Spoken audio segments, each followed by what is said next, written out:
I'm not in favor of arbitration except as a very last resort, because I always like to think that sufficient mediation could be done so that people could come to a conclusion. I do know, when you mentioned, Richard, the sunshine list, and this is something that we've talked about, is that we recognize within the public sector, we're not saying there can't be any savings coming out of the public sector. There's a couple of things.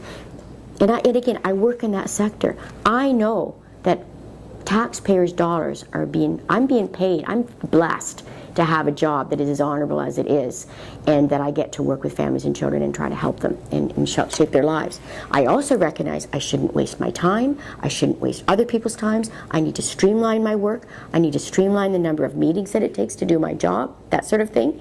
And that's one of the things that I talk up in my work. So within public sector, Andrew Horvath and our team is talking about capping salaries of public sector CEOs, for example.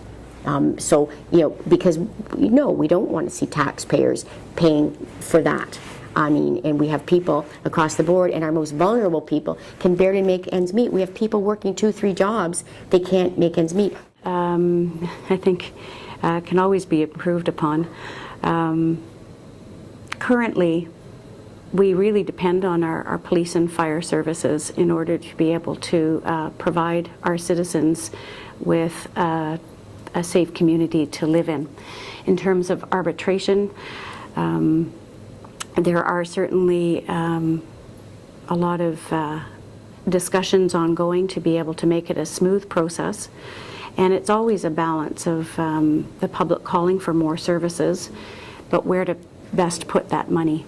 And part of the program is not only in community policing, but in fire departments, is to focus on prevention and to be able to bring some of those costs down from there.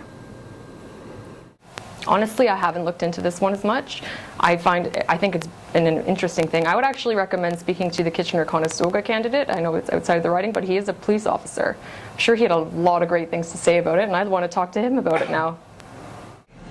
We've been advocating for a capacity to pay legislation for 2.5 years since I've been the MPP.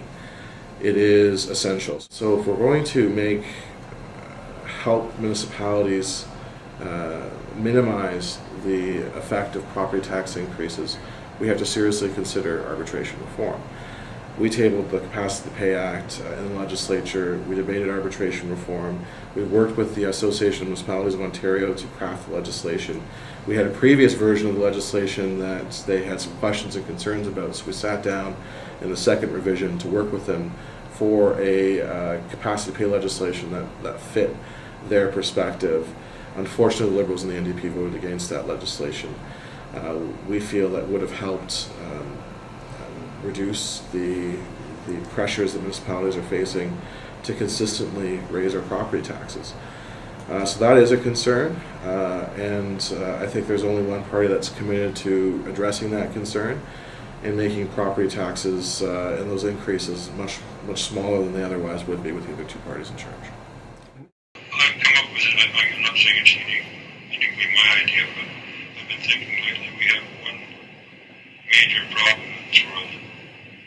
I think it's called greed. And I put that to a young lady out in Roseville, and she said, well, I think we have another problem too. It's called hate. I said, well, isn't hatred part of greed? Well, she wasn't sure. So we have greed and hatred, and if we get rid of that, the pie out there is only so big.